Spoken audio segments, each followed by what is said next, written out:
নমস্কার, সবাইকে স্বাগত। আমি সুব্রত বসু। গতকাল মার্কিন আদালত গৌতম আদানি এবং তার ভাইপো সাগর আদানি সহ বেশ কয়েকজনের বিরুদ্ধে গ্রেপ্তারি পরোয়ানা জারি করার পরে ভারতীয় রাজনীতি এবং অর্থনীতিতে কিন্তু ভূমিকম্প হয়ে গেছিল এবং সেই বিষয়টি নিয়ে আমরা গতকাল ভিডিও করেছিলাম। আজকে কিন্তু তারপরে অনেকগুলো নতুন বিষয় সামনে এসে গেছে এবং যেগুলি খুব চাঞ্চল্যকর। তার মধ্যে একটি হচ্ছে এই মার্কিন আদালতের রায়ের ভিত্তিতে গৌতম আদানি বড়সড় ধাক্কা খেলেন কেনিয়াতে। কেনিয়ার রাষ্ট্রপতি সেখানকার পার্লামেন্টে ঘোষণা করেছেন যে আদানিদের দুটি প্রকল্প, একটি হচ্ছে সেখানকার বিদ্যুৎ প্রকল্প এবং একটি বিমানবন্দর সম্প্রসারণের প্রকল্প বাতিল করা হলো। এবং সেইটা ঘোষণা করেছেন তিনি যে পার্লামেন্টে, সেই সময় পার্লামেন্টের সদস্যদের মধ্যে যে উচ্ছ্বাস দেখা গেছে তা কিন্তু কার্যত অভূতপূর্ব। এছাড়া অন্যান্য দেশের প্রকল্পগুলো নিয়েও আপনারা জানেন এর মধ্যেই কিন্তু রিভিউ শুরু হয়েছে হিন্ডেনবার্গ রিপোর্টের পরে, এবং এরপরে আরও বেশি করে সেটা সেই আরও দ্রুততা তার বাড়ছে। ভারতীয় অর্থনীতিতেও গতকাল কিন্তু শেয়ার বাজারে একটা পতন লক্ষ্য করা গেছিল এবং বলা হচ্ছিল যে এই পতন কিন্তু আদানিদের জন্যই হয়েছে। আদানিদের সংস্থার পতন তো হয়েছে, শেয়ার বাজারে সামগ্রিকভাবে একটা পতন লক্ষ্য করা গেছিল।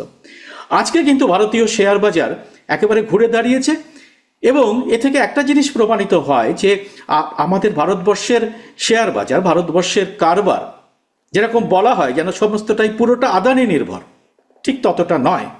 এটাকে যেভাবে দেখানো হয় একটু অনেকটা ফুলিয়ে ফাঁপিয়ে, যে আদানির উপর আঘাত হলেই বোধহয় ভারতবর্ষের অর্থনীতি একেবারে ধসে যাবে। কিন্তু রাজনীতির মহলে কাল থেকে কিন্তু মহাশোরগোল শুরু হয়েছে। রাহুল গান্ধী প্রেস কনফারেন্সের করার পরে ভারত সরকার কিন্তু এ নিয়ে একটি কথাও বলেনি। The Prime Minister is protecting Mr. Adani and the Prime Minister is involved in corruption with Mr. Adani. This has been clearly indicated. মার্কিন দেশের একটি আদালত এবং সেখানকার আইন মন্ত্রক বলা যেতে পারে যে এত বড় একটা তদন্ত, প্রায় 2 বছর ধরে তদন্ত করে সেখানকার federal bureau of investigation FBI এবং সেখানকার যে শেয়ার বাজার নিয়ন্ত্রণ সংস্থা, তারা যে 2 বছর তদন্ত করে অনেক রকম ইলেকট্রনিক গেজেট তারা বাজেয়াপ্ত করে সাগর আদানির কাছ থেকে, সেগুলোর ভিত্তিতে যে রিপোর্ট দিয়ে তারা ছত্রে ছত্রে ঘুষ কাণ্ডের, ভারতবর্ষে বিভিন্ন সরকারি অফিসারদের ঘুষ দিয়ে যে এই প্রজেক্টের এই গ্রিন এনার্জির কাজ বরাত পাওয়া হয়েছে, সেটা কিন্তু তারা ছত্রে ছত্রে উল্লেখ করেছে। তারপরে ভারত সরকারের উচিত ছিল যে এই বিষয়ে একটি কড়া বিবৃতি দেওয়া, সেটা যদি মিথ্যা হয়। কিন্তু ভারত সরকার কিন্তু তা নিয়ে মুখে কুলু পেটেছে। কিন্তু বিষয়টা নিয়ে সরব হয়েছে বিজেপি, এবং বিজেপি যে কথাবার্তাগুলো বলছে, যে প্রেস কনফারেন্স করে বলেছে এবং অন্যান্য ভাবে তাদের যে টুইটার এবং অন্যান্য জায়গায় যেসব কথাবার্তা বলেছে, তার যুক্তিগুলো এতটাই হাস্যকর যে বিজেপির অনেক সমর্থকরাই সেগুলো নিয়ে কথা বলতে লজ্জা পাচ্ছেন। আজকে আমরা এই অনুষ্ঠানে সেই সমস্ত বিষয়গুলো নিয়ে, এই তথ্য এবং এই বিষয়গুলির কি যুক্তি তারা দিচ্ছে এবং সেগুলো কতটাই ধোপে টেকে না, এই সমস্ত বিষয়গুলো নিয়ে একটি ইন্টারেস্টিং আলোচনা করতে চলেছি। আজকের এই আলোচনায় আমাদের সঙ্গে রয়েছেন প্রবীণ সাংবাদিক এবং রাজনৈতিক বিশ্লেষক গৌতম বন্দ্যোপাধ্যায়। গৌতম দা, আপনাকে দর্শকদের পক্ষ থেকে আপনাকে এই অনুষ্ঠানে স্বাগত জানাই। প্রথমেই আমরা আপনার কাছে জানতে চাইব যে এই যে ঘটনাটা, যেটা কার্যত আমাদের রাজনীতি এবং অর্থনৈতিক জগতে একটা ভূমিকম্প তৈরি করেছিল, তার রাজনৈতিক বিশ্লেষণ কি হতে পারে এবং এটা ভারতের রাজনীতি এবং অর্থনীতিতে কি প্রভাব ফেলবে এবং আগামী দিন এটাতে কি হতে পারে, এটা যদি আপনি আমাদের দর্শকদের কাছে ব্যাখ্যা করেন। তুমি যেটা বললে সুব্রত, যেটা বলি প্রথমত, যে তুমি যে ভূকম্পের কথা বলছো, এটা অবশ্যই ভূকম্পের মতন ব্যাপার, এটা ঠিক, এর মধ্যে কোনো ভুল নেই। এবং আমাদের আগামী দিনে শুধু রাজনীতি নয়, ভারতের অর্থনীতির ক্ষেত্রেও এবং বাণিজ্যিক ক্ষেত্রেও ভালো রকমের প্রভাব ফেলেছে ইতিমধ্যে, এটা আমরা দেখতে পাচ্ছি। এটা 3টে ভাগ হচ্ছে, একটা হচ্ছে রাজনীতি, একটা অর্থনীতি তুমি যেটা বলছো, আরেকটা হচ্ছে বৈদেশিক বিভিন্ন নীতি। রাজনীতির ক্ষেত্রে এখন যেটা দাঁড়িয়েছে, সাধারণ জনমানুষে যেটা আমরা জানতে পেরেছি, সেটা হচ্ছে যে আদানি এবং তার মানে যে সংস্থা আদানি এনার্জি মানে যে সোলার এনার্জি, যেটা হচ্ছে অচিরাচরিত যে এনার্জি যাকে বলা হয়, সেইটা নিয়ে যে সংস্থা ছিল, তাই নিয়ে কি কি হয়েছে সবই আমরা বলেছি। কত ঘুষের ব্যাপার, এবং তাই নিয়ে ফেডারেল কোর্টের আমেরিকাতে তার বিরুদ্ধে ওয়ারেন্ট অফ অ্যারেস্ট হয়েছে। এরপরে কি হয়েছে? এরপরে যা হয়েছে, বিজেপি, ভারতীয় জনতা পার্টি একেবারে সম্মুখ সমরে নেমেছে, এই জন্য বাধ্য হয়ে ডিফেন্সিভ, কালকেই বলেছিলাম ডিফেন্সিভ খেলা, কারণ নিজেদের বাঁচাতে, সমাজকে বাঁচাতে গিয়ে সমানে আদানির হয়ে প্রথমে ব্যাট করছিল, এবং প্রথমে আদানির হয়ে ব্যাট করেছে অমিত মালভিয়া, স্পোক্স পারসন। সমানে বলেছে যে আদানির ক্ষেত্রে বলা হচ্ছে এটা মানে তিনি স্পোক্স পারসন আদানিতে নয়, আদানি কিনা এটা সন্দেহ হচ্ছে, সন্দেহ, হ্যাঁ, বিজেপি। এবং সেটা নিয়ে সমালোচনা শুরু হতেই সম্বিত পাত্রকে নামানো হলো, এটা আমরা লক্ষ্য করেছি। সম্বিত পাত্রকে নামিয়ে তখন সম্বিত পাত্র গোটাটাকে গুছিয়ে অনেকটা খানিকটা অ্যাগ্রেসিভ ঢঙে বলতে শুরু করলেন যে রাহুল গান্ধী ভারতীয় অর্থনীতিকে বিপর্যস্ত করছেন এবং মোদিকে জড়াচ্ছেন, আদানি কি কারোর বিরুদ্ধে কিছু, আমাদের কিছু বলার নেই, এটা বললেন তিনি। এটা বললেন ঠিকই, কিন্তু তিনি তো বললেন, আর কেউ কিছু বলেনি। नरेंद्र मोदी जी ने एक नारा दिया, एक हैं तो सेफ हैं। इंडिया में अदानी जी और मोदी एक हैं तो सेफ हैं। हिंदुस्तान में अदानी जी का कुछ नहीं किया जा सकता। चीफ मिनिस्टर 10-15 करोड़ के लिए अंदर चले जाते हैं और अदानी जी 2000 करोड़ रुपए का स्कैम करते हैं और वो बाहर घूम रहे हैं। कारण है कि प्रधानमंत्री उनको प्रोटेक्ट कर रहे हैं। এবং আর কেউ কিছু বলেনি, মানে দলের অন্য কেউ আর মুখ খুলছে না, চুপ করে আছে। তাকে যেটুকু বলতে বলা হয়েছে তিনি সেটুকু বলে দিয়েছেন। তিনি চেষ্টা করেছেন আসলে বাঁচাবাদ, যে মোদি এবং আদানির মধ্যে যে মেলবন্ধন আছে সেটা যাতে কিছুতেই প্রকাশিত না হয়। অন্তত রাহুল যে অভিযোগটা করেছেন সেটাকে কি করে খারিজ করা যায় সেটা নিয়ে প্রচন্ড ব্যতিব্যস্ত। তার একটা কারণ আমি বলেছি, কারণ শীতকালীন অধিবেশনে এটা ভীষণ ভাবে উঠবে সংসদে, এবং অপোজিশন, সমস্ত অপোজিশন যারাই আছে তারাই এই ইস্যুটাকে ছাড়বে না। দর্শকদের অবগতির জন্য গৌতম দা জানিয়ে রাখি যে সোমবার থেকে শীতকালীন অধিবেশন শুরু হচ্ছে পার্লামেন্টে।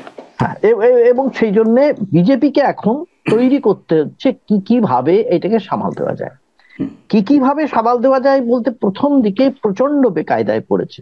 কেন না বিজেপি বেকায়দায় পড়েছে কেন? এইবারে আসি, এই যে আমাদের অর্থনীতির ব্যবস্থায় কিরকম হয়। অর্থনীতির ক্ষেত্রে আমি তো বলেছিলাম সারা দেশেই প্রায় আদানির এখন রাজত্ব চলছে। আম্বানির রাজত্ব বরাবরই দেখেছি আমরা, এখন আদানির রাজত্ব চলছে। আদানির রাজত্ব বিভিন্ন জায়গায়, কোন জায়গায় বাদ দেবো, সে এমনকি খাবার দাবার তৈরি করতেও হচ্ছে, ডিফেন্সের মেটেরিয়ালও তৈরি করছে তারা, আর এয়ারপোর্ট তো করছেই, যাবতীয় জিনিস, পোর্ট, এয়ারপোর্ট, সমস্ত ক্ষেত্রে এই হচ্ছে আদানি। এইবারে এই আদানিদের যে এত বড় ব্যবসা, তার যে একটা বিরাট ক্ষতি হলো, সম্মানের ক্ষতি হলো, সম্মান ক্ষতি হলো, তাতে আমরা দেখেছি শেয়ার বাজারে ফল হয়েছে, ভীষণ রকম ফল করেছে।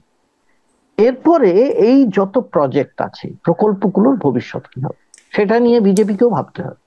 এবং আদানি কি করবেন আমরা জানি না, কিন্তু যে রাজ্যে এগুলো চলছে সেই সব রাজ্যে যারা আছে তারা এটা নিয়ে কতটা এগোতে পারবে, বা এগোবে কিভাবে, সক্রিয়ভাবে না নিষ্ক্রিয়ভাবে, নাকি এর উপর নজরদারি বাড়াবে, তাও কিচ্ছু কেউ স্পষ্ট করে বলতে পারছে না বিজেপি থেকে। এইখানেই বোঝা যাচ্ছে বিজেপি অনেকটা ব্যাকফুটে। তাহলে বলতে পারতো যে জায়গায় আছে, যে রাজ্যে আছে, সেখানে কি হবে সেগুলো বলতে পারতো। গৌতম দা, একটু আপনার কাছে একটা প্রশ্ন আমার এই প্রসঙ্গেই রেখে দিই, যার জন্য আপনাকে একটু ইন্টারাপ্ট করতে হচ্ছে। সেটা হচ্ছে যে যেসব রাজ্যগুলোতে বিজেপি বলে অভিযোগ করেছে, যে অভিযোগগুলো এসছে আর কি, সেটাতে বেশিরভাগই অবিজেপি শাসিত রাজ্য।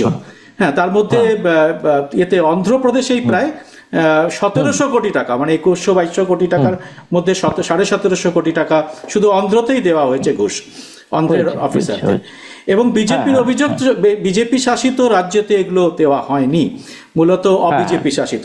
তাহলে কি এইটা হয় যে অবিজেপি শাসিত রাজ্যগুলোতেই বেশি মানে নিতে হয়েছে ঘুষ, এবং বিজেপি শাসিত রাজ্যগুলোতে ঘুষ দেওয়ার আর দরকার হয়নি আদানির, কারণ সেখানে তো অন্য অন্য জায়গায় সেখানে একটা বোঝাপড়া হয়েই আছে। না না এটা যদি একটু দেখান। এইটা বিজেপি যেটা খেলেছে না, এটা একটা মনে হচ্ছে খুব হালকা ভাবে খেলে দিয়েছে। অবিজেপি বা বিজেপি যে শাসিত রাজ্যগুলো, হ্যাঁ, তাদের সঙ্গে মানে সেখানকার যে বিদ্যুৎ সংস্থার সঙ্গে রাজ্যের বিদ্যুৎ সংস্থার সঙ্গে চুক্তি হয়েছে কার, এটা দেখতে হবে। চুক্তি হয়েছে যেটা, সেটা একটা কেন্দ্রীয় সরকারি সংস্থা, এসিসিআই, আদানির সঙ্গে নয়, এটা কিন্তু মনে রাখতে হবে। ঠিক।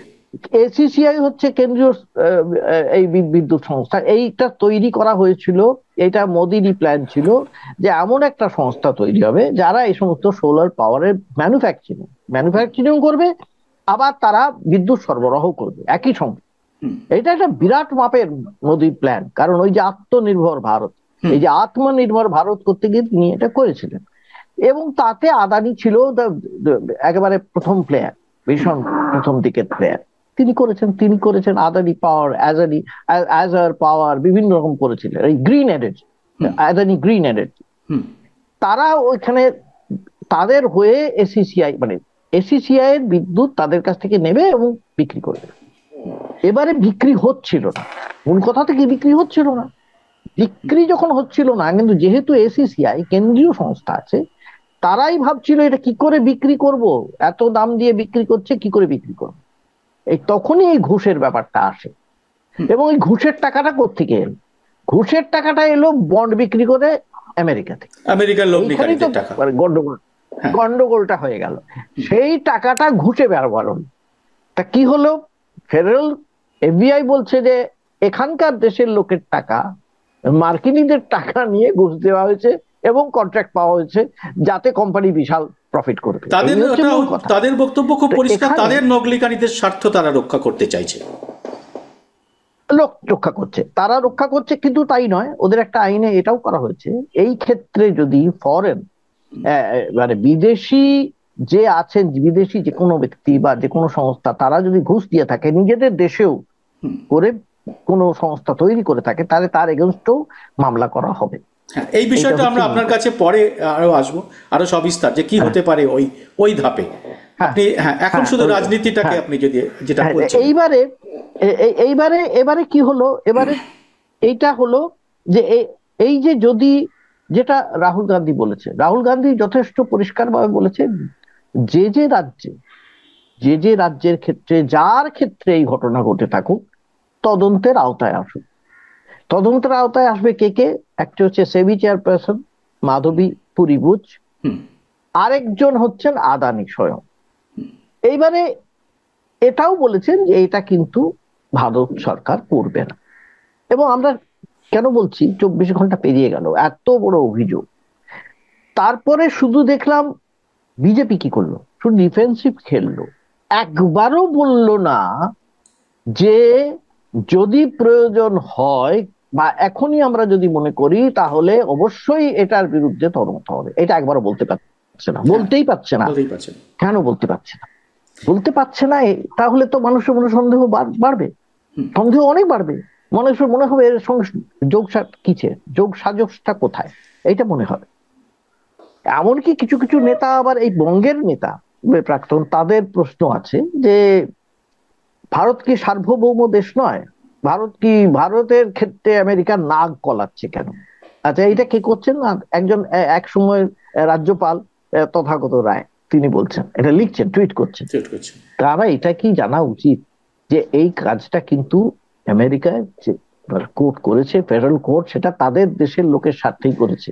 তাদের লোকেদের টাকা নিয়ে 2 নম্বরই করা হয়েছে, কি গন্ডগোল করা হয়েছে, কি তাই সেই টাকা দিয়ে ঘুষ দেওয়া হয়েছে, মূল অভিযোগটা সেখানে। তো তারা তো করবেই, সেখানে যেই থাকুক সেখানে। এটা তো তিনি কেন এটা মানে করেছেন? শুধুমাত্র নিজের সরকারকে, মোদীকে বাঁচাবার জন্য এইটা চলছে। এখানে বিজেপি নেতারা যে কথাবার্তাগুলো বলছেন খুব হাস্যকর, মানে এর মধ্যে জর্জ সোরেসের কথা চলে আসছে, কেন আসছে বোঝা যাচ্ছে না। তিনি একটা ব্যক্তি, আর এখানে জর্জ সোরেসের কথাটা আসার মধ্যে আমি জানি সেটা একটা কারণ আছে, কারণটা আমি বলবো একটু পরে। সেটা খুবই বড় ব্যাপার হবে, আমি বলতে চাইছি, একটু পরে বলবো। সেটা কিন্তু খুব ইন্টারেস্টিং হবে, আমি বলছি, এখন বলছি, একটু পরে দর্শকরা নিশ্চয়ই সেটা করবে। হ্যাঁ, সেটা খুব interesting, that is very interesting. আচ্ছা, ইন্টারেস্টিং পার্ট এবারে কি হচ্ছে দেখো, কেনিয়া অলরেডি $multi-billion যে প্রজেক্ট ছিল ওদের, সেটা বন্ধ করে দেয়, আদানিকে আর দেবে না, পরিষ্কার বলে দিয়েছে। সেখানকার এই যে কি নাম ছিল, আমি তার নামটা, শ্রীলঙ্কার যিনি, সরি কেনিয়ার যিনি, উইলিয়াম রুতো প্রেসিডেন্ট, তিনি বলে দিয়ে পার্লামেন্টে ঘোষণা করলেন। হ্যাঁ, ঘোষণা করেছে হবে না। বাংলাদেশের ঢাকাতে ইতিমধ্যে মামলা হয়েছে, আমরা জানি। ওদের ওখানে যে অলরেডি যে এর কাছে, আদানির কাছ থেকে যে বিদ্যুৎ কেনার কথা হয়েছিল, সেটা মামলা হয়েছে এবং দেখা হচ্ছে তার মধ্যে কত কি গন্ডগোল আছে না আছে। এটা কিন্তু ভারত বাংলাদেশ শুধু না, এটা কিন্তু খুব দ্বিপাক্ষিক সম্পর্কের ক্ষেত্রে, দ্বিপাক্ষিক বাণিজ্যিক সম্পর্ক, বৈদেশিক বাণিজ্যিক সম্পর্কের ক্ষেত্রে খুব ক্ষতিকারক হবে। এইটা যদি, এটাও যদি প্রমাণিত হয় যে সেখানেও কোন রকমে আগের সরকারকে, আওয়ামী লীগকে কোন রকমে তদবির করে এই ইয়েটা দেওয়া হয়েছিল, আদানি পেয়েছিল কোন রকম ভাবে, কারণ শেখ হাসিনাকে নিয়ে ইতিমধ্যেই বেশ খানিকটা কাছে মোদির সফরের পরেই এই প্রজেক্টটা পাস হয়, এই অভিযোগ আসে। এবারে শ্রীলঙ্কা ইতিমধ্যেই ভিজিলেন্ট হয়েছে। শ্রীলঙ্কা বলেছে আমাদের আরো অনেক বেশি সতর্ক হতে হবে, এই জন্য কারণ নতুন সরকার ওদের স্থাপিত হয়েছে। এবং যখন এটা হয়েছিল, আদানি যখন সেখানে পোর্টটা পেয়েছিলেন, পোর্টের কাজ কারবার পেয়েছিলেন, সেখানে কিন্তু আমেরিকা কিন্তু জড়িত আছে, আমেরিকার টাকা জড়িত আছে সেখানে। এই যে টাকা জড়িত আছে কারণ আমেরিকা সাপোর্ট করেছিল, কারণ সেখানে খানিকটা ভারত সরকারের এটা নিয়ে অভিযোগ উঠেছিল। এই অভিযোগটা উঠেছিল ভারত সরকারের কেউ কেউ শীর্ষপদস্থ কেউ কেউ এটা তদবির করেছিলেন আদানির দ্বারা। এবং এই শ্রীলঙ্কায় যেহেতু এর আগে এই অনুরূপ একটা অন্য ঘটনা নিয়ে, এয়ারবাস কেনা নিয়ে এই ঠিক ঘুষ দেওয়ার কথা উঠেছিল, ঘুষ দিয়ে ব্যবসা হয়েছিল, তার জন্য ওরা এবারে এটা আরো বেশি কড়া ভাবে দেখবে। কাজে এতগুলো দেশের কথা হয়ে গেল। অস্ট্রেলিয়া আছে, অস্ট্রেলিয়ায় কি হবে জানি না, সেখানেও আদানির ব্যবসা আছে। এই সমস্ত বিদেশের ক্ষেত্রে বৈদেশিক বাণিজ্য যদি মানে ক্ষতি হয়ে যায়, তাহলে ভারতের ক্ষতি হচ্ছে। আমি কেন ক্ষতি হচ্ছে বলছি, কারণ মোদির একটা স্বপ্ন ছিল, একটা স্বপ্ন ফিরি করছিলেন প্রথম দিন থেকে এসে। তার ফিরি করার মূল কথাটা কি ছিল, যে ভারতকে, তিনি যেমন নিজেই কি হবেন, তিনি বলেছিলেন তিনি বিশ্বগুরু হবেন, সবাই বলছিল আর কি তার দলের লোকরা। তিনি একই সঙ্গে তিনি ভারতকে নাকি একেবারে বিশ্বের কেন্দ্রে স্থাপন করবেন, এটা ছিল। সারা পৃথিবীতে ভারতের লোকেরা, এই আত্মনির্ভর ভারতের যারা মানে কোম্পানি, যে সংস্থা, যারা করে সারা পৃথিবীতে ছড়িয়ে যাবে। এই ছড়িয়ে যাওয়ার এই যদি নমুনা হয়, এটা উনি তিনি ভুলে গেছেন যে এর আগে টাটা একটা গ্লোবাল কোম্পানি, ইনফোসিস একটা গ্লোবাল কোম্পানি, কারুকে নিয়ে এইরকম ভাবে কোন জায়গায় ওয়ারেন্ট অফ অ্যারেস্ট আজ পর্যন্ত হয়নি। This is the first time. অভিযোগও ওঠেনি কখনো এরকম, এই অভিযোগ, ঘুষ এবং প্রতারণার অভিযোগ, কোনো অভিযোগ এরকম ওঠেনি। এবং তারা কি কম বড় সংস্থা? কেউ কম বড় সংস্থা, ইনফোসিসও নয়, টাটাও নয়, আমি দুটো নাম বলছি জাস্ট, তাছাড়াও আছে অনেকে। এই যে কথাটা উঠছে, এবং কার আমলে উঠছে? মোদির আমলে উঠছে। কারণ মোদি সমস্ত সময় চেষ্টা করছেন কংগ্রেসের থেকে কি করে এগিয়ে যাবেন, কংগ্রেসের বিশেষ করে নেহরুর আমল থেকে এগোতে গেলে কি করতে হবে তাকে? যে পিএসইউ তৈরি করা হয়েছিল, পাবলিক সেক্টর ইউনিট গুলো, সেগুলো তো তৈরি হয়েছিল, নেহরুর সময় থেকেই তৈরি হয়েছে, বিভিন্ন স্টিল প্লান্ট, বিভিন্ন বাঁধ, লক্ষ্য করে দেখো রেলওয়ে, সেইগুলো সব বিক্রিটা এর আগেও হয়েছে, খানিকটা বিক্রির চেষ্টা হয়েছে বা তাদের মডার্নাইজেশনের চেষ্টা হয়েছে, কিন্তু এখন কোনো মডার্নাইজেশনের ব্যাপার নেই। এখন কি করে একেবারে তার নিজস্ব লোকেদের হাতে তুলে দেওয়া যায়, সে পোর্ট হোক, রেলওয়ে হোক, এইটা চলছে। গ্র্যাজুয়ালি কি করে এই নেহরু ইরাটাকে শেষ করে দেওয়া যায়, এটা একটা। এর রাজনৈতিক ক্ষেত্রে কি হচ্ছে, এর একটা ব্যাকল্যাশ হয়ে যেতে পারে। আমি এটা বিজেপির ক্ষেত্রে, ভবিষ্যতের ক্ষেত্রে, ইতিহাসে কি লেখা হবে, যে এটা কোনোটা মোদী যেটা করেছেন সেটা সম্পূর্ণ একেবারে, যে কাণ্ডটা করেছেন, যেভাবে করলেন, আদানিকে যেভাবে প্রশ্রয় দিয়ে উঠিয়েছিলেন, সেটা তার প্রধানমন্ত্রী হিসেবে তার চরিত্রের পক্ষে এটা মোটেই মানানসই ছিলই না, এটা অত্যন্ত অন্যায় ছিল। এবং সেখানে এই বিপক্ষের রাহুল গান্ধী, আজকে হয়তো তাকে বিজেপি অনেক কিছু হ্যাটা করবে, বলবে, কিন্তু ভবিষ্যতে কিন্তু অন্য চোখে দেখতে হবে, 1 নম্বর। 2 নম্বর হচ্ছে, আমি যেটা বলতে চাইছিলাম, এইবারে কি হবে, এবারে আমাদের না, আপনি এর মধ্যে জর্জ সোরেসের ব্যাপারটা একটুখানি যদি জর্জ সোরস, আমি আসছি সেখানে, জর্জ সোরসটা আরো ইম্পর্টেন্ট, আমি বলছি। এইটা হলো এই একটা মস্ত বড় কথা। দুটো জিনিস আমি বললাম অলরেডি। একটা হচ্ছে মূল হচ্ছে কেন্দ্রীয় সরকারের অনুমোদিত বা কেন্দ্রীয় সরকারেরই সংস্থা ACCI, যেখানে সোলার পাওয়ারের তৈরির জন্য এবং ম্যানুফ্যাকচারিং এর জন্য সব কেন্দ্রীয় সংস্থা, সেই সরকার সংস্থার সঙ্গে রাজ্য সরকারের বিভিন্ন সংস্থাদের এগ্রিমেন্ট হয়েছে। এটা তামিলনাড়ু গভর্নমেন্ট বলে দিয়েছে অলরেডি। তামিলনাড়ু সরকার ইতিমধ্যে বলেছে যে এদের সঙ্গে আমাদের কথা হয়েছে। তাহলে কারা ইনভলভ হয়ে যাচ্ছে? আমলাটা কোন আমলা, কোন অফিসার? আমলার অফিসার, কোন অফিসারটা? কেন্দ্রীয় সরকারের অফিসার ইনভলভ হচ্ছে, তাতে কেন্দ্রীয় সরকার থেকে শুরু হচ্ছে। কাজেই রাহুল গান্ধী যদি বলে থাকে যে সবার বিরুদ্ধে তদন্ত, তাহলে কারা কারা ধরা পড়বে? জালে তো সব ধরা পড়বে তখন। কাজেই বিজেপিকে এখন নিজেকে বাঁচাতে হবে। এইটা হলো দেশের অবস্থা। এইবারে কি করে এই ঘটনার থেকে বিজেপি আলটিমেটলি কি করে বাঁচবার চেষ্টা করবে, এই জর্জ সোরসের প্রশ্নটা আসছে। কেন এই যে ঘটনাটা ঘটলো, এই যে FBI, এখানে দুটো মামলা হয়েছে, একটা হচ্ছে ক্রিমিনাল, একটা হচ্ছে সিভিল। ক্রিমিনালে যে মামলাটা হয়েছে তাতে বলা হয়েছে তাকে ওয়ারেন্ট অফ অ্যারেস্ট করা হয়েছে। আর একটা সিভিলের মামলাও আছে এই ব্যাপারে, কি করে প্রতারণা হেনা থানা কি করে ঘুরতে হয়, তার পেনাল্টি আছে, সেই পেনাল্টি দেওয়ার ব্যাপার থাকে। এবারে অনেকে মনে করছে এরপরে আদানি কি করতে পারে। আদানি অনেকে বলছিল যে আউটসাইড দ্য কোর্ট সেটেলমেন্ট একটু করার চেষ্টা করবে। এটা আগে কিন্তু হয়েছে এরকম ঘটনা, এইরকম, কিন্তু এই পর্যায়ে এই মাপের হয়নি। হ্যাঁ, না, এই মাপের হয়নি। আউটসাইড দ্য কোর্ট সেটেলমেন্ট কিছু কিছু হয়েছে। আদানি নিশ্চয়ই সেটা করতে পারতেন, কিন্তু যেহেতু ওয়ারেন্ট বেরিয়ে গেছে, এবারে তিনি কি করবেন? এবারে তার করার ক্ষেত্রে হচ্ছে তিনি তার লয়ারকে পাঠাতে পারেন, লয়ার পাঠিয়ে বলতে পারেন যে না, এই যেভাবে এই মামলাটা হয়েছে এটা ঠিক হয়, এই ধরনের কথা বলতে পারেন। কিন্তু এটা হবে না। এটা রাহুল গান্ধী যেটা বলেছেন একদম ঠিক কথা। কারণ এই মামলাটা এবার আমাদের দেশে হবে, আগে সুপ্রিম কোর্টে হবে, এবং সেখানে আটকে যাবে অনেকখানি, আমাদের দেশে আদালতে চলতে থাকবে। কারণ এইটা ওরা মামলাটা যেটা হয়েছে সেই মামলাটা কত যুক্তিযুক্ত, এর মধ্যে কোনো আদৌ আমেরিকান সরকারের এটা করবার কোনো যুক্তি আছে কিনা, অর্থ আছে কিনা, এবং তাদের কতটা ক্ষমতা আছে, আইনি কত বৈধতা আছে কিনা, এই সমস্ত প্রশ্ন উঠতে থাকবে, উঠতেই থাকবে।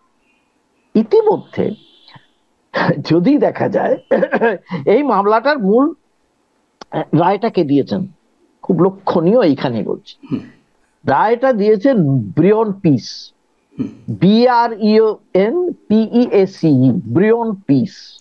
এই যে মামলাটা যিনি রায় দিয়েছেন Brian piece, who is he? ওনাকে 21 সালে 2021 তাকে অ্যাপয়েন্ট করেছেন জো বাইডেন। তিনি ছিলেন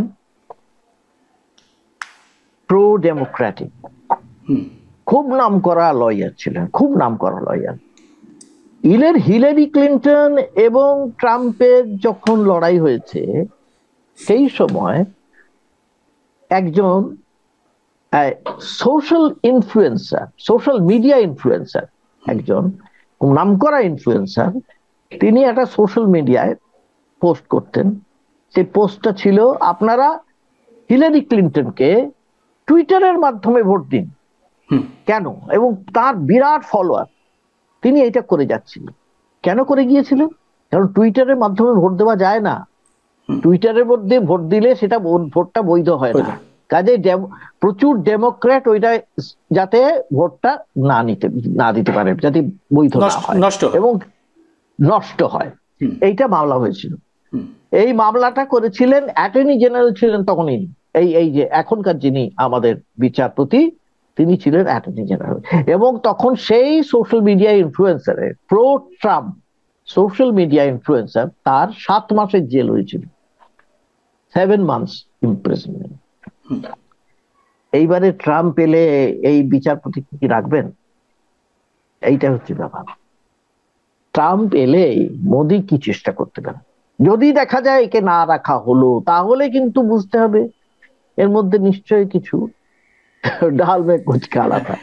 এটা যতটা আমি গৌতম দা, আমি যেটা দেখছিলাম সেটা হচ্ছে এই আদালতে ট্রাম্পের বিরুদ্ধেও কেস চলছে।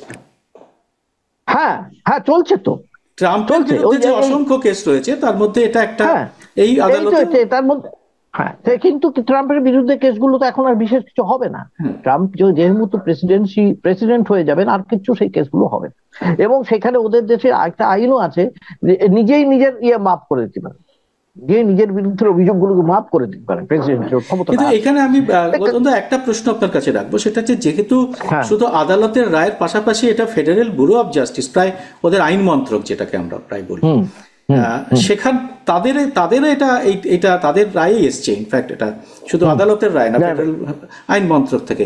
সেক্ষেত্রে আইন মন্ত্রক, কিন্তু এসেছে, কিন্তু এটা প্রনাউন্স করেছেন এই আদালত এবং জুরি এবং হ্যাঁ জুরি ওখানে তো।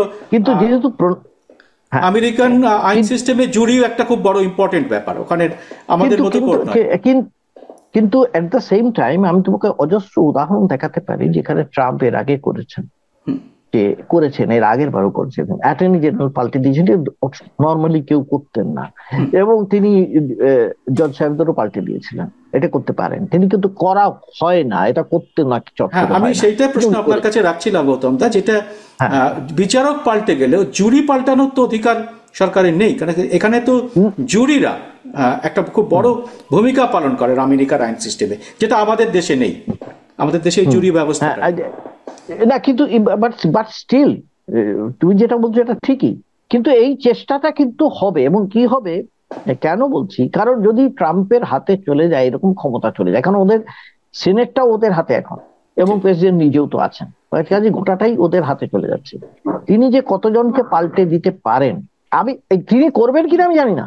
এই সম্ভাবনাটা আপনি বলছেন, এই সম্ভাবনাটা থাকে, এই সম্ভাবনাটা আমার চোখের সামনে দেখতে পাচ্ছি। যদি হয়, আমি বলছি যদি হয়, তাহলে বুঝতে হবে, একটা জিনিস পরিষ্কার হবে যে এইটা আদানিকে বাঁচাবার জন্য করা হচ্ছে, এইটা আমি বলতে চাইছি।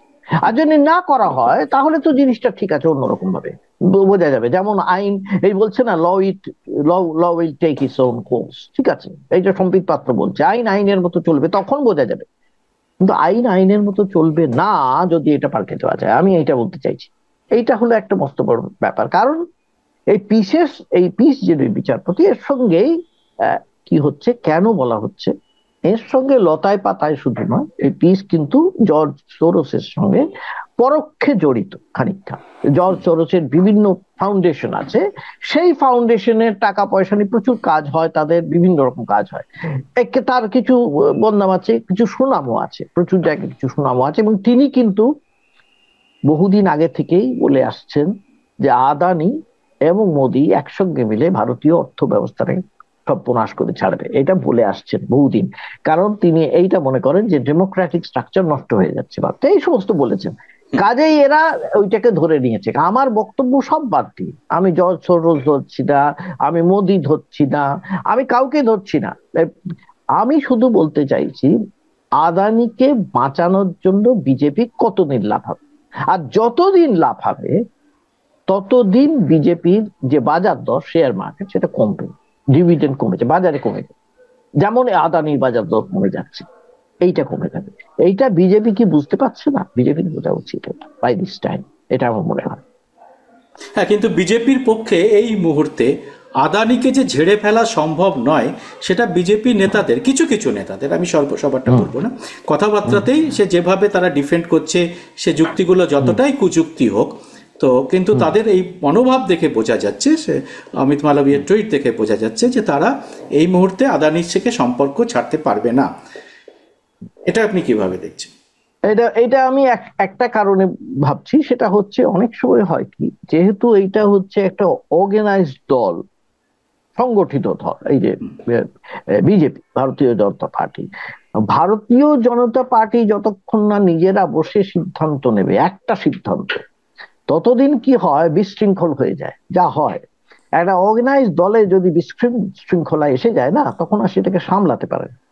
কাজে এইটা এখন কোন রকমের ধামাচাপা কি করে দেওয়া যায়, সেই জন্য একবার মালবিয়া একরকম বললেন, একবার সম্বিত পাত্র আরেক রকম বললেন, বিভিন্ন রকম বলা হচ্ছে, কখনো আদানিকে সাপোর্ট করে, কখনো মোদিকে সাপোর্ট করে, কখনো মোদি আদানি সম্পর্ককে সাপোর্ট করে, এসব বিভিন্ন মানে কি করে মানে নয় আর কি, মোদি আদানির মধ্যে কোনো সম্পর্ক নেই এটা প্রমাণ করবার জন্য সচেষ্ট হয়ে বিভিন্ন রকম ভাবে বিভিন্ন রকম বলছে। এবং রাহুল গান্ধীকে আক্রমণ, যে তিনি দেশের অর্থ ব্যবস্থাকে ধ্বংস করতে চাইছেন। ওরা করতে চাইছে রাহুল গান্ধীকে আক্রমণ, এইটাই করতে হবে ওদের। একটা মাত্রই এখন উপায় আছে, রাহুল গান্ধীকে আক্রমণ করে কি কি করা যায়, এটা ঠিকই। কিন্তু সমস্যা হলো এখানে, তাতে তো আদানির এই যে বাজারে যে বদনামটা হলো, সেই বদনামটা তো আটকানো যাচ্ছে না, সেটা তো বিজেপি আটকাতে পারছে না, বিজেপি কিছুতেই আটকাতে পারবে না। এবং আমাদের দেশে এটাও ঠিক, কিন্তু আমাদের দেশেও কি করে এই যে প্রজেক্ট গুলো, এত প্রজেক্ট ওদের হাতে দেওয়া হয়েছে, করছে, সেই প্রজেক্ট গুলোর কি ভবিষ্যৎ হবে সেটাও কিন্তু আমরা জানি না, সেটাও কিন্তু বিষ বাও জলে চলে যেতে পারে। এটা কিন্তু আমাদের দেশের পক্ষে খুব ক্ষতিকারক। আমি যেটা আগের দিন বলছিলাম, এটা খুব ক্ষতিকারক। এই জিনিসটা বিজেপি কি করে সামলাবে তা আমাদের জানা নেই। আরেকটা জিনিস লক্ষ্য করো, যারা ব্যবসা বাণিজ্যের লোক বাইরে অর্থনীতির লোক আমাদের মূলত, তারা কিচ্ছু বলছেন না। মানে বিজেপির ক্ষেত্রে যারা বিজেপির বাণিজ্যিক ক্ষেত্রের লোক, অর্থনীতির ক্ষেত্রের লোক, তারা চুপ করে আছেন। কেন চুপ করে আছেন? তাদের তো চুপ করে, শুধু রাজনীতি দিয়ে তো নয় ব্যাপারটা, অর্থনৈতিক ক্ষেত্রে কি ক্ষতি হতে পারে এটা অর্থমন্ত্রীও কিছু বলছেন না, আরবিআই কিছু বলছে না, কেউই কিছু বলছে না। আর সেবি তো চুপই আছে, সেবি আরো চুপ আছে। সেবি তো বলা উচিত, ভালো হোক মন্দ হোক, অন্যায় হোক ন্যায় হোক, মুখ খুলে বলতে এবং হবে। সেবি এটা বলা অন্তত উচিত ছিল যে ভারতীয় ইনভেস্টরদের কোনো চিন্তা নেই, এইটা তো, সেইটা যদি বলতো তাহলেও তো লগ্নিকারীরা অন্তত নিশ্চিন্ত হতে পারতেন, সেটাও বলছে না। কিন্তু দেখো, ভারতীয় ইনভেস্টরদের কিছু করার নেই এটা তো কথা নয়। ভারতীয় ইনভেস্টরদের ইতিমধ্যেই ক্ষতি হয়ে গেছে, ক্ষতি তো হচ্ছে, এটা বোঝাই যাচ্ছে আমাদের প্রচন্ড ক্ষতি হয়েছে। এবং এই ক্ষতিটা কোথায় নামবে তা আমরা জানি না। কারণ আজকে যদি টাকা টান পড়ে যায়, এই যদি যে টাকা তুলেছে, বিশেষ করে আদানিকে দেখা গেছে বিদেশে ব্যবসা করেছে আর বিদেশ থেকেই টাকা তুলেছে, এমন নয় যে নিজের টাকা বিনিয়োগ করেছে, তা কিন্তু নয়। গৌতম দা, এখানেও কালকে আমি একটা অর্থনীতির দেখছিলাম, সেটা হচ্ছে যে আদানি বিদেশ থেকে যেমন আপনি বললেন টাকা তুলে নিয়ে এখানে দিয়েছে, এখানে ঘুষ দিয়েছে, তেমন আদানির যে টোটাল ব্যবসাটা, সেই ব্যবসাটা পুরোপুরি আমাদের দেশীয় রাষ্ট্রায়ত্ত ব্যাংক থেকে মূলত টাকা নিয়ে, এবং এলআইসি যেখানে সাধারণ মানুষের টাকা রয়েছে। অতএব আদানির ব্যবসার সঙ্গে প্রতিটা মানুষ প্রত্যক্ষ হোক বা পরোক্ষ হোক কিন্তু জড়িয়ে আছেন আমরা সবাই। এবার রাষ্ট্রায়ত্ত ব্যাংকের থেকে ওরা বলেছে যে ওদের কোনো অসুবিধা নেই, কারণ ওরা দিয়েছে সমস্ত টাকা, তার বেশি যে যায় কোলেটারাল আছে, তাতে বোধহয় উঠে যাবে, এরকম বলেছে। আমরা জানি না যদি এবং এলআইসি, কিন্তু এলআইসি কি হবে আই ডু নট, কারণ এলআইসি তে সেটা তো হয়নি। সেখানে কোটি কোটি ভারতীয় টাকা রয়েছে, একদম আমার আপনার কোটি কোটি ভারতীয় টাকা রয়েছে, প্রচুর টাকা রয়েছে। আর এলআইসি নিয়ে ইউপিএ আমলেও প্রচুর সমস্যা হয়েছিল, এবং অনেক মনমোহন সিং কত সতর্কভাবে সেই টাকা বলেছিলেন কিভাবে ব্যবহার করা উচিত, অনেক সতর্কভাবে তিনি করেছিলেন যাতে কোনো রকমের ইনভেস্টরদের বা যাদের স্টেক হোল্ডার তাতে কোনো রকমের অসুবিধা না হয়, এটা বলেছিলেন। কিন্তু এখানে এইটাই বলছি, মুশকিল হচ্ছে এটাই যে এরা বলেন যে ভারত যা বলছে বিশ্ব তাই শুনছে, এই সমস্ত বলে যায়, কারণ মোদি যা বলছেন বিশ্ব তাই শুনছে। আসলে তো তা ছিল না। আমরা তো জানি ব্যারাক ওবামা বলেছিলেন মনমোহন সিং সম্পর্কে যে আপনি যা বলেন আমরা তাই শুনি। হ্যাঁ, তো মনমোহন সিং সম্পর্কে বলা যায় যেটা, মনমোহন সিং সম্পর্কে এরা মনমোহন সিং বলে অনেক ব্যঙ্গ করেছে, কটূক্তি করেছে, কিন্তু আমাদের প্রধানমন্ত্রী বলেছেন অনেক, 56 ইঞ্চি চওড়া তার ছাতিও আছে, সবই রেখেছি, তো কাজে কি দেখতে পাচ্ছি? কাজে সেটা দেখতে পাচ্ছি না। কারণ তিনি কেন এখনো চুপ করে রইলেন? তারও তো কিছু বলা উচিত ছিল। তার দপ্তরের কিছু বলা উচিত ছিল, কিন্তু তিনি বলছেন না। এটা এর পরে, তবে এটা ঠিকই তুমি যেটা বলছো, এরপরে জিনিস আরো বেশি নাটকীয় হবে, একবারে রহস্য ক্রমেই ঘনীভূত হবে, আমরা আগামী দিনে দেখতে পাবো। ধন্যবাদ গৌতম দা, আজকে একটা অত্যন্ত সুন্দর এবং অত্যন্ত তথ্যবহুল, আপনারা যারা শেষ অবধি দেখলেন তার মধ্যে আমরা গৌতম দার কাছ থেকে অনেক নতুন তথ্য জানতে পারলাম। এই বিষয়টা আমার মনে হয় আজকে সবারই আপনাদের ভালো লাগবে, এবং আপনারা যারা অনুষ্ঠানটা শেষ পর্যন্ত দেখলেন, আমাদের আবেদন থাকবে আপনারা কমেন্ট বক্সে আপনাদের মতামত, আপনাদের যা আপনাদের মনে হয় আপনারা অবশ্যই সেই কমেন্ট বক্সে লিখে জানাবেন। গৌতম দা, আপনাকে অনেক অনেক ধন্যবাদ আজকে দর্শকদের জন্য আপনার মূল্যবান সময় দেওয়ার জন্য। আর আপনাদের কাছে একটা আবেদন যে আপনাদের এই অনুষ্ঠানটা যদি ভালো লাগে তাহলে আমাদের চ্যানেলটাকে উৎসাহ দেওয়ার জন্যে, এবং গৌতম দার চ্যানেল গৌতম ব্যানার্জি অফিসিয়াল, এই দুটো চ্যানেলকে আপনারা সাবস্ক্রাইব করে নোটিফিকেশন বেলটি অবশ্যই চালু করে রাখবেন। নমস্কার।